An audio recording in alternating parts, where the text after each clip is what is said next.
হাজী সাহেবগণ খোলা আকাশের নিচে আল্লাহ তাআলাকে পাওয়ার জন্য হাজির। জবানে ডাক দেয় লব্বাইক আল্লাহুম্মা লব্বাইক লব্বাইক লা শারীকা লাক লব্বাইক ইন্নাল হামদা ওয়ান নি'মাতা লাক ওয়াল মুলক লা শারীকা লাক। সব হাজী সাহেবগণ যখন পাগল বেশ আওলা কেশ ওই আরাফার ময়দানে হাজির হয়ে যায়।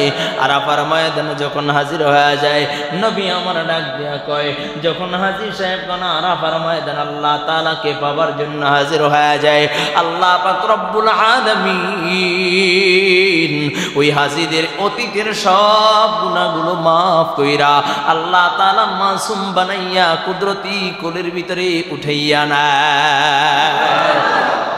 আদম আলাইহিস সালাতু ওয়াস সালাম বিনয় হইয়া এত পরিমাণে কান্না করেছে, কান্না করতে করতে চোখের নিচে ঘাও হয়ে গেছে, নহরের মতো হয়ে গেছে। কয় তার চোখের পানি যদি একত্রিত করে কোনো থাকায় পাঠানো হয় তাহলে নহর জারি হয়ে যাবে।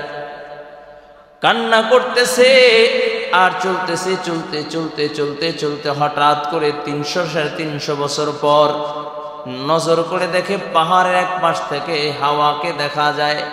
হাওয়া আদমকে দেখা দুইজন মধ্যবর্তী জায়গায় একত্রিত হইয়া আসমানের দিকে নজর দিয়া বলে, রব্বানা যালামনা আনফুসানা ওয়া ইল্লাম তাগফির লানা ওয়া তারহামনা লানাকুনান্না মিনাল খাসিরিন। ডাক দিয়ে আমরা আল্লাহ আমি জুলুম করেছি, অন্যায় করেছি, আমি আমার নিজের নফসের উপরে জুলুম করেছি। বিনয়ী হইয়া দোয়া করছি আর ডাক দিয়া বলে, আল্লাহ জান্নাতে তোমার নামের পাশে একটা নাম দেখেছি, নামটা মুহাম্মদ। জান্নাতের গেটেও দেখেছি, আসবাবপত্র লেখা দেখেছি। আয় আল্লাহ এই মুহাম্মদ নাম ওয়ালাকে আমি জানি না।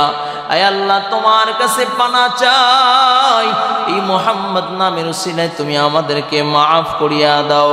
যেই দিন আল্লাহ তাআলা আদমকে ক্ষমার ঘোষণা করে দেন, সাথে সাথে ডাক দেয়া বলে, আদম আমার বন্ধুর উসিলায় ক্ষমা চাইলাম, আমি তোমাকে ক্ষমা করে শুধু ক্ষান্ত হই নাই, কিয়ামত পর্যন্ত আরাফার ময়দানে যত তোমার সন্তানরা উপস্থিত হইবি, আরাফার ময়দানে উপস্থিত হইয়া আমি রবের কাছে পানা চাবে, আমি রবের কাছে চোখের পানি ছেড়া ছেড়া কান্না করবি, আমি আল্লাহর সাথে সাথে তার অতীতের জীবনের সব গুনাহগুলো মাফ কইরা দিব।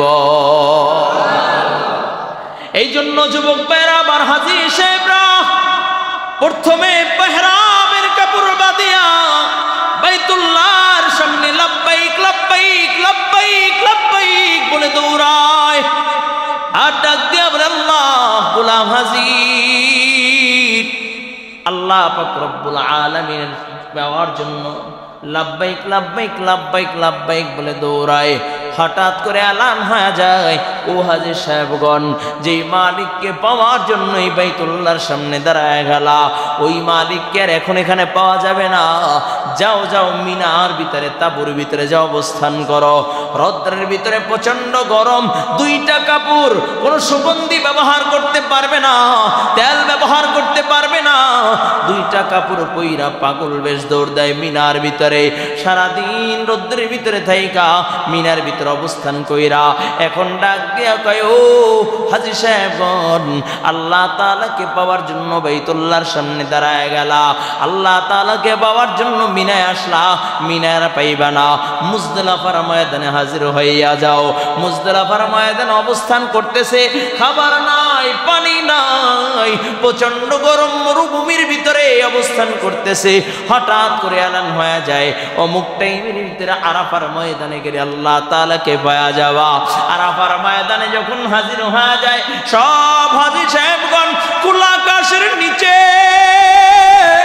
আল্লাহ তাআলাকে পাওয়ার জন্য হাজির।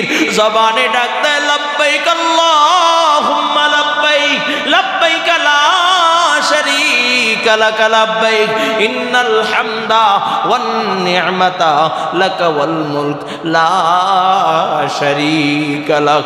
সব হাজী সাহেবগণ যখন পাগল বেশ আওলাকে ওই আরাফার ময়দানে হাজির হয়ে যায়।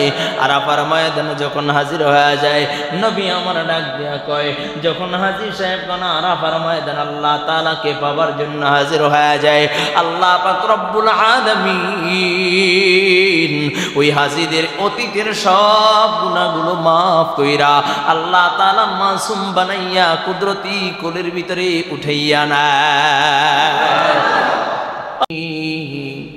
كشف الدجى بجماله حسنت جميع خصاله صلوا عليه وآله بلاغ العلا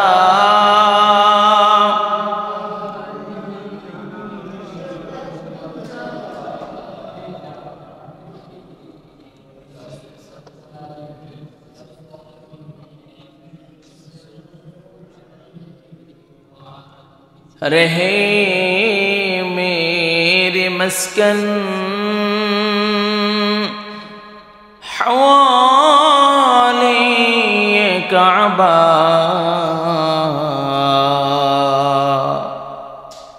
बने मेरे मदबन दियारे मदीना बलागल उला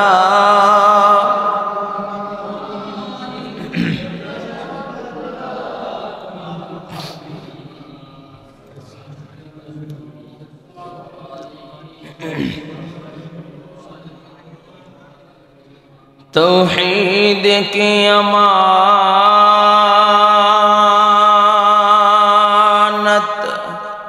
सीनों में है हमारा, आसान ही मिटाना नामो निशा हमारा।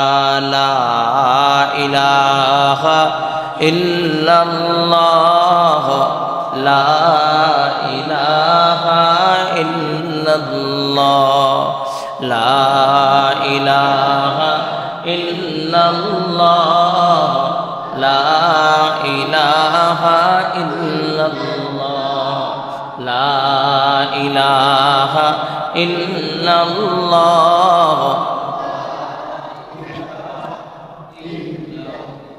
अर्जुन ला इलाहा इल्लल्लाह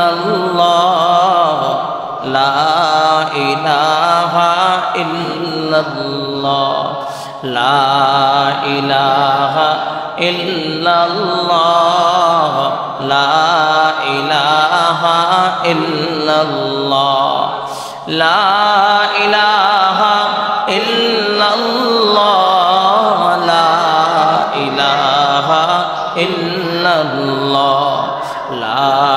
इलाहा इल्लल्लाह ला इलाहा इल्लल्लाह ला इलाहा इल्लल्लाह ला इलाहा इल्लल्लाह।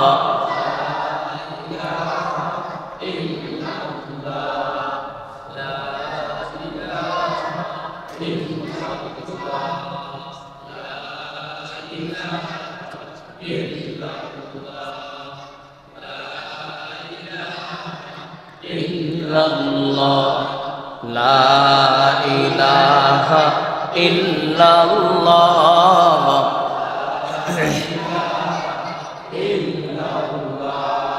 ला इलाहा इल्लल्लाह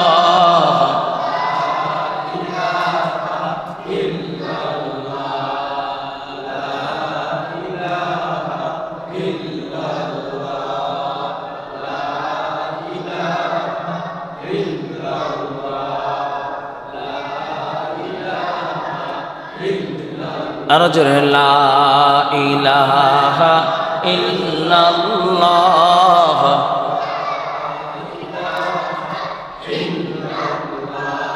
লা ইলাহা ইল্লাল্লাহ লা ইলাহা ইল্লাল্লাহ লা ইলাহা ইল্লাল্লাহ লা ইলাহা ইল্লাল্লাহ লা ইলাহা ইল্লাল্লাহ লা ইলাহা ইল্লাল্লাহ লা ইলাহা ইল্লাল্লাহ লা ইলাহা ইল্লাল্লাহ লা ইলাহা ইল্লাল্লাহ লা ইলাহা ইল্লাল্লাহ লা ইলাহা ইল্লাল্লাহ লা ইলাহা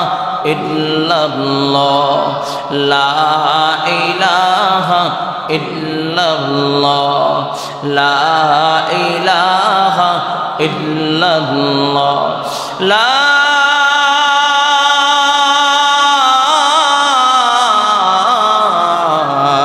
ইলাহা ইল্লাল্লাহ মুহাম্মাদুর রাসূলুল্লাহ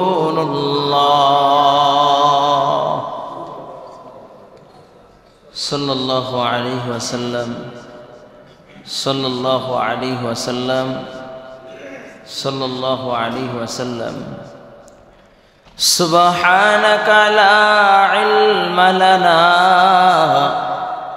ইল্লা মা 'আল্লামতানা ইন্নাকা আনতাল আলীমুল হাকীম قال رب اشرح لي صدري ويسر لي أمري واحلل عقدة من لساني يفقه قولي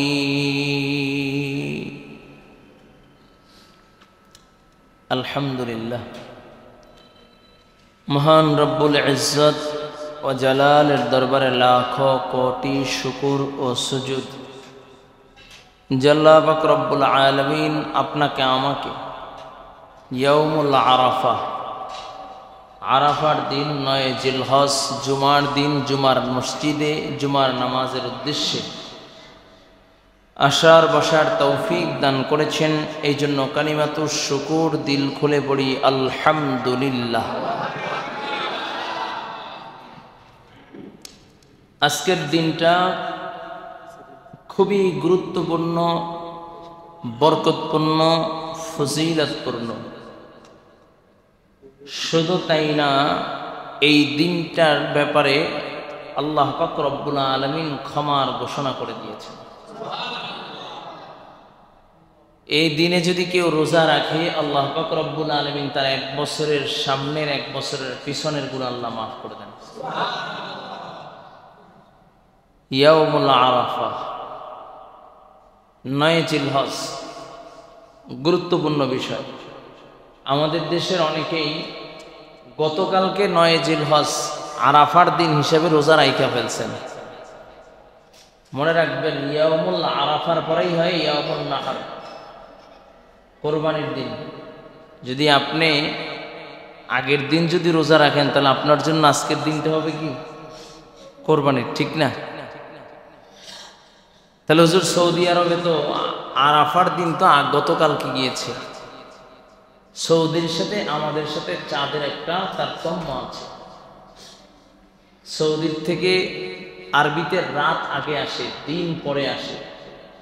এই কারণে সৌদির যখন চাঁদ দেখে, তখন আমার এখানে চাঁদ দেখার টাইম ওভার হয়ে যায়, পরের দিন আমরা চাঁদ দেখি।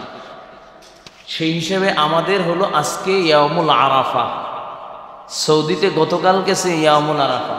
তাহলে হুজুর গতকালকে চাঁদ, তাহলে আমাদের সওয়াবের দিক দিয়ে আমাদের তারিখেই আমাদের ইয়াউমুল আরাফা যখন কেউ পালন করবে, মানে রোজা রাখবে, আল্লাহ তাকে সেই পরিমাণে সওয়াব দিবেন। বুঝতে পারলেন? আর যদি আপনি সৌদির সাথে মিল রেখে ইয়াউমুল আরাফা পালন করতে চান, তাহলে আপনার আজকে হবে ইয়াউমুন নাহর। কোরবানির দিন। বুঝেন নাই? এই জন্য আজকের দিনটা হলো গুরুত্বপূর্ণ। এই জন্য আল্লাহ তাআলা এই আরাফার দিনের বরকত আমাদেরকে দান করুন, বলুন আমিন। আদম সফিউল্লাহ, আদি পিতা বাবা আদম আলাইহিস সালাতু ওয়াস সালাম, যখন আল্লাহ তাআলা আদমকে বানাইলেন, ভালো করে বুঝবেন, আদম আলাইহিস সালাতু ওয়াস সালামকে বানাইলেন,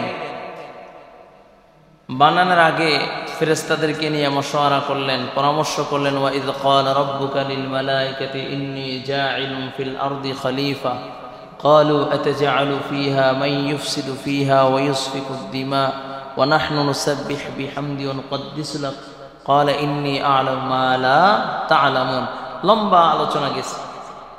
আল্লাহ তাআলা যখন আদমকে বানাইলেন, আদমকে বানাবার পরে আল্লাহ পাক রব্বুল ফেরেশতাদেরকে আদেশ করলেন সিজদা করার জন্য। সকলেই সিজদা করলো ইল্লা ইবলিস, শুধু ইবলিস সিজদা করে নাই। আল্লাহ তাআলা বললেন, তোমাকে কে নিষেধ করেছে আদমকে সিজদা করার জন্য? ইবলিস প্রতি উত্তরে জবাব দেয়, আনা খায়রুম মিনহু খালাকতাহু মিন নারিন ওয়া খালাকতাহু মিন তিন। ইবলিস কি জবাব দিল? আনা খায়রুম মিনহু খালাকতাহু মিন নারিন ওয়া খালাকতাহু মিন তিন। কয় আমি আদমের চেয়ে উত্তম, কারণ আমি আগুনের তৈরি আর আদম মাটির তৈরি। আগুন যতই নিচে রাখা হোক তার গতিবেগ হলো উপরে, আর মাটি যতই উপরে রাখা হোক তার গতিবেগ হলো নিচের দিকে। এই জন্য আদমের চেয়ে আমি উত্তম।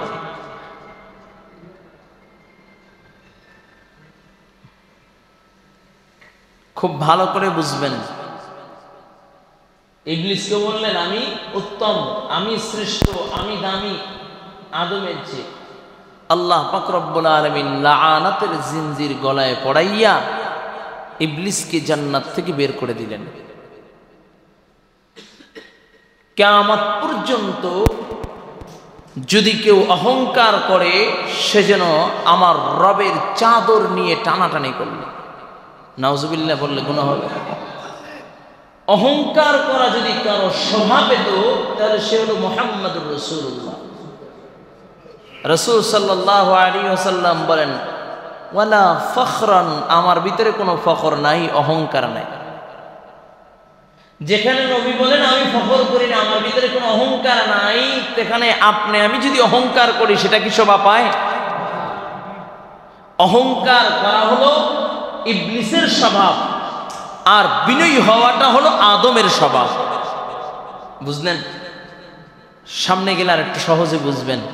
আদম আলাইহিস সালাতু ওয়াস সালামকে আল্লাহ রূহ দিলেন, জান্নাতের ভিতরে বসবাস করতেছে। 40 দিন পর আল্লাহ তাআলা মা হাওয়াকে বানাইলেন। লম্বা ঘটনা, আমি সংক্ষেপ করে যাচ্ছি। বানাই আল্লাহ তাআলা একটা বেষ্টনী দিয়ে দিলেন, তোমরা যেথায় ইচ্ছা যাও, যা ইচ্ছা খাও, কোনো বাধা নাই, কিন্তু ওই যে একটা গাছ, ওই গাছের নিকটেও যাবা না। শয়তান ধোঁকা দিলেন। মহিলাদের দিল তো নরম, কথা বিশ্বাস করে গন্ধম ছিঁড়ে একটা খেয়ে ফেলছেন মা হাওয়া। আদমকে ডাক দিয়া কয়, আদম নেও নাও এই একটা ফল, যেই ফলটা হলো চিরঞ্জীব, চিরস্থায়ী জান্নাতে থাকার জন্য। আল্লাহ সব জায়গায় যেতে বলছে, সব কিছু খাইতে বলছে, শুধু ওই গাছের নিকটে যাইতে নিষেধ করছে। তার কারণ কি জানো?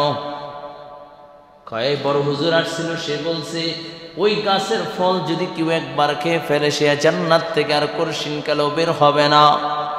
এই নিচে দুনিয়ায় আল্লাহ তাআলা 7 আসমানের নিচে একটা দুনিয়া বানাইছে। ওই দুনিয়াতে আল্লাহ তাআলা তোমাকে আর আমাকে পাঠাইতে চায়। গন্ধম খাইলে আর ওই দুনিয়ায় পাঠাইতে পারবে না। বারবার আদমকে বলতেছে, কিন্তু আদম খায় না। এরপরে হাওয়া বলে যদি তুমি না খাও তাহলে তুমি যে দুনিয়ায় যাবা, আমি জান্নাতে থাকবো। মহিলাদের বারবার অনুনয় বিনয় করার পরে আদম মুখে দিলেন, সাথে সাথে গায়ের পোশাক, জান্নাতি পোশাকগুলো খুলিয়া যায়। ছোটাছুটি করে গায়ের পোশাক নাই, ছোটাছুটি করে হাত বাড়ায় গাছের পাতার দিকে, কয়েকটা পাতা দাও লজ্জায় স্থান ডাকার জন্য। গাছের জবান কইলা যায় আদম, আল্লাহ তাআলার নিষেধকে অমান্য করেছো, গাছের পাতা তোমাদেরকে দেওয়া যাবে না। লম্বা ঘটনা। জিবরাইল আইসা আদমকে 3টা পাতা, হাওয়াকে 5টা পাতা দিলেন, আর জান্নাত থেকে বের করে দুনিয়া পাঠাইলেন। একজনকে জিদ্দা নদীর পার, আর একজনকে শ্রীলঙ্কায়। জিদ্দা নদীর পার যখন পাতা 3টা আর 5টা দিয়ে দেয়, কয় এটা হলো তোমাদের কাপড়ের কাপড় দিয়ে দিলাম। এই জন্য মানুষ মৃত্যুবরণ করলে মহিলাদের জন্য 5 কাপড় দেওয়া সুন্নাত, আর পুরুষের জন্য 3 কাপড়। যখন দুইজনকে 2 প্রান্তরে ফালাইল, ভাই মোবাইলটা রেখে, ভাই মোবাইলটা সাইলেন্ট করে না। দুইজনকে 2 কিনারে, একজন জেদ্দা নদীর পার, আর একজন হইল শ্রীলঙ্কাতে। 300-350 বছর কান্তেস। আদম আলাইহিস সালাতু ওয়াস সালাম বিনয়ী হইয়া এত পরিমাণে কান্না করেছে, কান্না করতে করতে চোখের নিচে ঘাও হয়ে গেছে, নহরের মতো হয়ে গেছে। কয় তার চোখের পানি যদি একত্রিত করে কোনো থাকায় পাঠানো হয় তাহলে নহর জারি হয়ে যাবে। কান্না করতেছে আর চলতেছে, চলতে চলতে চলতে চলতে হঠাৎ করে 300-350 বছর পর নজর করে দেখে পাহাড়ের এক পাশ থেকে হাওয়াকে দেখা যায়। হাওয়া আদমকে দেখা দুইজন মধ্যবর্তী জায়গায় একত্রিত হইয়া আসমানের দিকে নজর দিয়া বলে, রব্বানা যালামনা আনফুসানা ওয়া ইল্লাম তাগফির লানা ওয়া তারহামনা লানাকুনান্না মিনাল খাসিরিন। ডাক দিয়ে আমরা, আল্লাহ আমি জুলুম করেছি, অন্যায় করেছি, আমি আমার নিজের নফসের উপরে জুলুম করেছি। বিনয়ী হইয়া দোয়া করছি আর ডাক দিয়া বলে, আল্লাহ জান্নাতে তোমার নামের পাশে একটা নাম দেখেছি, নামটা মুহাম্মদ। জান্নাতের গেটেও দেখেছি, আসবাবপত্র লেখা দেখেছি। আয় আল্লাহ এই মুহাম্মদ নাম ওয়ালাকে আমি জানি না। আয় আল্লাহ তোমার কাছে পানা চাই, এই মুহাম্মদ নামের উসিলায় তুমি আমাদেরকে মাফ করিয়া দাও। যেই দিন আল্লাহ তাআলা আদমকে ক্ষমার ঘোষণা করে দেন, সাথে সাথে ডাক দেয়া বলে, আদম আমার বন্ধুর উসিলায় ক্ষমা চাইলাম, আমি তোমাকে ক্ষমা করে শুধু ক্ষান্ত হই নাই, কিয়ামত পর্যন্ত আরাফার ময়দানে যত তোমার সন্তান উপস্থিত হইবি, আরাফার ময়দানে উপস্থিত হইয়া আমি রবের কাছে পানা চাবে, আমি রবের কাছে চোখের পানি সেরা সেরা কান্না করবি, আমি আল্লাহর সাথে সাথে তার অতীতের জীবনের সব গুনাহগুলো মাফ কইরা দিব। এই জন্য যুবক ভাইরা আমার হাজী সাহেবরা প্রথমে পেহরামের কাপড় বাঁধিয়া বাইতুল্লাহর সামনে লাব্বাইক লাব্বাইক লাব্বাইক লাব্বাইক বলে দৌড়ায়, আর ডাক দিয়া বলে, আল্লাহ গোলাম হাজির। আল্লাহ পাক রব্বুল আলামিনের পাওয়ার জন্য লাব্বাইক লাব্বাইক লাব্বাইক লাব্বাইক বলে দৌড়ায়। হঠাৎ করে এলান হয়ে যায়, ও হাজী সাহেবগণ, যেই মালিককে পাওয়ার জন্য এই বাইতুল্লাহর সামনে দাঁড়ায় গেলা, ওই মালিককে আর এখন এখানে পাওয়া যাবে না। যাও যাও মিনার ভিতরে, তাঁবুর ভিতরে যাও, অবস্থান করো। রৌদ্রের ভিতরে প্রচন্ড গরম, 2টা কাপড়, কোনো সুগন্ধি ব্যবহার করতে পারবে না, তেল ব্যবহার করতে পারবে না। 2টা কাপড় পইরা পাগল বেশ দৌড় দেয় মিনার ভিতরে। সারাদিন রৌদ্রের ভিতরে থাইকা মিনার ভিতরে অবস্থান কইরা এখন ডাক দিয়া কয়, ও হাজী সাহেবগণ, আল্লাহ তাআলাকে পাওয়ার জন্য বাইতুল্লাহর সামনে দাঁড়ায় গেলা, আল্লাহ তাআলাকে পাওয়ার জন্য মিনায় আসলা, মিনার পাইবা না, মুজদালিফার ময়দানে হাজির হইয়া যাও। মুজদালিফার ময়দানে অবস্থান করতেছে, খাবার নাই, পানি নাই, প্রচন্ড গরম মরুভূমির ভিতরে অবস্থান করতেছে। হঠাৎ করে এলান হয়ে যায়, অমুক টাইমের ভিতরে আরাফার ময়দানে গেলে আল্লাহ তাআলাকে পাওয়া যাওয়া। আরাফার ময়দানে যখন হাজির হয়ে যায়, সব হাজী সাহেবগণ খোলা আকাশের নিচে আল্লাহ তাআলাকে পাওয়ার জন্য হাজির। জবানে ডাক দেয়, লব্বাইক আল্লাহুম্মা লব্বাইক, লব্বাইক লা শারীকা লাক লব্বাইক, ইন্নাল হামদা ওয়ান নি'মাতা লাকা ওয়াল মুলক লা শারীকা লাক। সব হাজী সাহেবগণ যখন পাগল বেশ আওলা কেশ ওই আরাফার ময়দানে হাজির হয়ে যায়। আরাফার ময়দানে যখন হাজির হয়ে যায়, নবী আমার ডাক দিয়া কয়, যখন হাজী সাহেবগণ আরাফার ময়দানে আল্লাহ তাআলাকে পাওয়ার জন্য হাজির হয়ে যায়, আল্লাহ পাক রব্বুল আলামিন ওই হাজীদের অতীতের সব গুনাহগুলো মাফ কইরা আল্লাহ তাআলা মাসুম বানাইয়া কুদরতি কোলের ভিতরে উঠাইয়া নেয়। এই জন্য আরাফার ময়দানের বড় দাম। এই 9 জিলহজ এই জন্য বলে যারা হজে যাইতে পারি নাই, কমাস কম এই আরাফার দিনটাকে কদর করা। কেউ যদি আরাফার দিন রোজা রাখে, আল্লাহ 1 বছরের পিছনের 1 বছরের সামনের গুনাহ মাফ করে দেয়। এই জন্য ইনশাল্লাহ পারবো না, ইনশাআল্লাহ এবছর যদিও কেউ ছুটে যায়, আগামী তার মিস করবো না ইনশাআল্লাহ। এখন আসেন, আমি আলোচনাগুলো করতে চাইছিলাম না, যেহেতু আজকে বরকতপূর্ণ দিন, এই জন্য বললাম। আরাফার দিন 9 জিলহজের পরে আর একটা গুরুত্বপূর্ণ রাত আছে। যেই গুরুত্বপূর্ণ রাতটা আমরা বাংলাদেশি যারা, আমরা বিভিন্ন কাজে, বিভিন্ন আনন্দ উল্লাসে, মার্কেটিংয়ে ব্যস্ত হয়ে আছে। কেউ বা সেলুনের দোকানে সিরিয়াল ধরতে দিয়ে কাটাইয়ে দেয়। সেটা হলো আমরা যেটাকে বলি এই যে কোরবানির রাত্র, মানে আগামীকালকে যে কোরবানি, এই রাত্রটাও বড় ফজিলাতপূর্ণ রাত্র। এই রাত্রটাও বড় ফজিলাতপূর্ণ। আল্লাহ তাআলা প্রথম আসমানে এইসব বান্দার নাম ধরে ধরে ডাকতে থাকে, নাম ধরে ধরে ডাকতে থাকে। আল্লাহ তাআলা বলেন, কে আসো অভাবে, আমার কাছে যাও, অভাব মুক্ত করে দিব। কে আসো ঋণগ্রস্ত, আমার কাছে যাও, ঋণ মুক্ত করে দিব। কে আসো গুনাহগার, আমার কাছে আমি গুনাহ মাফ করে দিব। সুবহানাল্লাহ। এই জন্য এই রাতটা মার্কেটে আর গরুর নিয়ে ব্যস্ত হয়ে থাকবো নাকি? হ্যাঁ, গরু ব্যস্ত, গরু কেনা, গরু দেখা, গরু মার্কেটে মার্কেটে সেলুনের দোকানে ব্যস্ত হয়ে পড়বো, নাকি আল্লাহর কুদরতি কদমে? এতটা ব্যস্ত হই, এতটা ব্যস্ত হই, ঘুমানোর সময় নেই। ঘুমায় কখন? যখন ফজর আজান দেয়। কয় 2 ঘন্টা ঘুমাই, এরপর 7টায় জামাত, 15 মিনিট আগে উঠে গোসল করে যাই, আল্লাহু আকবার দাঁড়ায় যাবো। এখন আইয়ে দেখে যে ইমাম সাহেব এক রাকাত পুইরা লাইছে। অন্য নামাজ হলে তো বুঝতাম 1 রাকাত গেলে আর 1 রাকাত দাঁড়ায় পড়বো।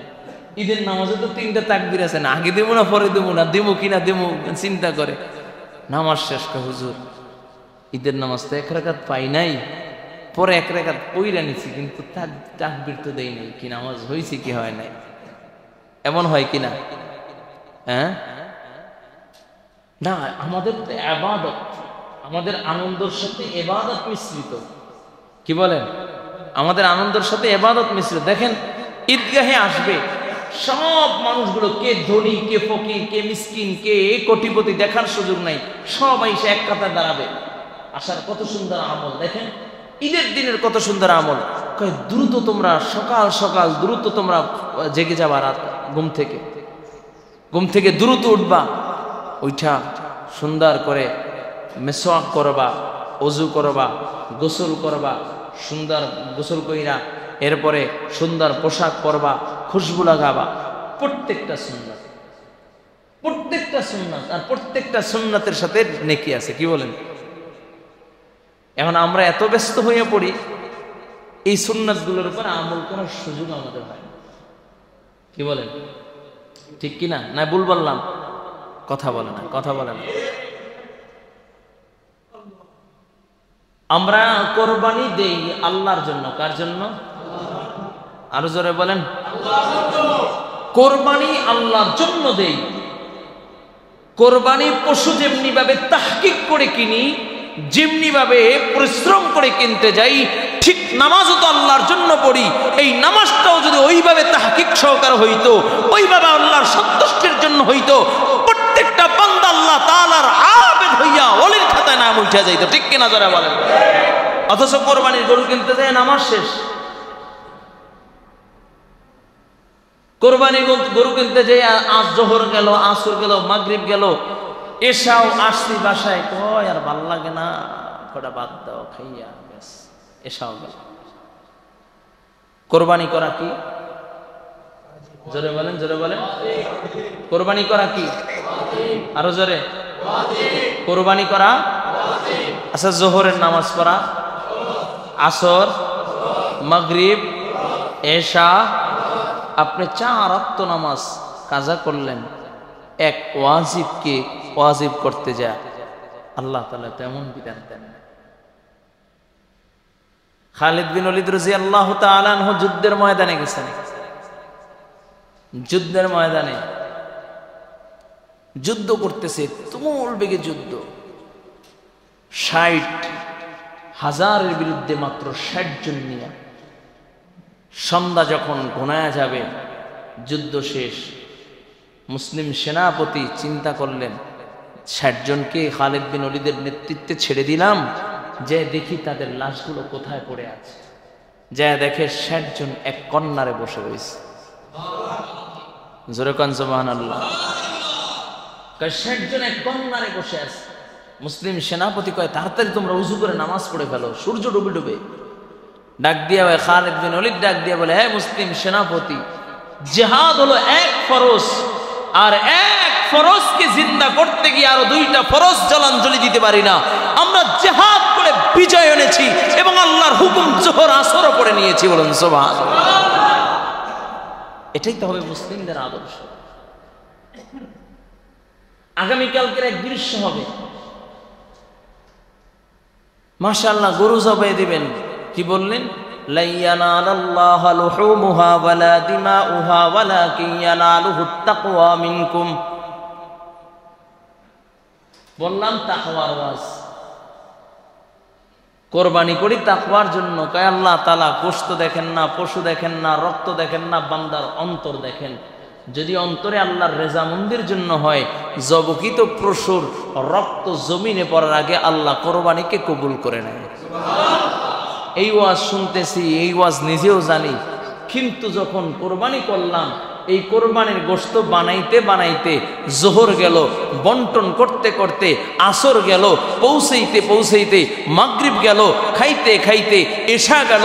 তাহলে এই গরুর গোশত বানাইতে গিয়া আমি ফজর শেষ করলাম, ঘুমাইয়া তো উঠতে পারি নাই, আইসা ঈদের নামাজ পড়লাম, গরু বানাইতে যাইয়া জোহর শেষ করলাম, গরুর গোশত বন্টন করতে যাইয়া আসর শেষ করলাম, গরুর গোশত এরকম মানুষের কাছে পৌঁছাইতে যাইয়া মাগরিব শেষ করলাম, খাইতে যাই এশা শেষ করলাম। আচ্ছা বলেন তো, এক ওয়াজিব পালন করতে গিয়া আমি কয়টা ফরজ সারলাম? আর এটা কেমন ফরজ? কেমন ফরজ? আউয়ালু মা ইউহাসাবু বিহিল আবদু ইয়াউমাল কিয়ামাতিস সালাহ। কয় কিয়ামতের ময়দানে সর্বপ্রথম নামাজের হিসাব হবে। নবী বলেন কিয়ামতের ময়দানে সর্বপ্রথম নামাজের হিসাব হবে। আচ্ছা, এখন বলেন তো, যেই কোরবানি করতেছেন, আসলে কোরবানি কি পশু জবাই করার নাম কি কোরবানি? কোরবানি কি পশু জবাই করার নাম? তার মানে ইন্না সালাতি ওয়া নুসুকি ওয়া মাহইয়ায়া ওয়া মামাত লিল্লাহি রাব্বিল আলামিন। এটা আবার চিন্তা করছেন? আমার সব কিছু একমাত্র আল্লাহর রেজামন্দির জন্য হবে, আল্লাহর সন্তুষ্টির জন্য হবে, আল্লাহ তাআলাকে পাওয়ার জন্যই হবে। আমার হায়াত, আমার মৃত্যু, আমার নামাজ, আমার রোজা, আমার হজ, আমার যাকাত, আমার কোরআন তেলাওয়াত, আমার কোরবানি একমাত্র কার জন্য? আরো জোরে বলেন, কার জন্য? আরো জোরে আওয়াজ করে বলেন, কার জন্য? আমরা তো কোরবানি করতে গিয়ে প্রতিযোগিতা করি। এই প্রতিযোগিতার যদি আল্লাহ তাআলা চাহে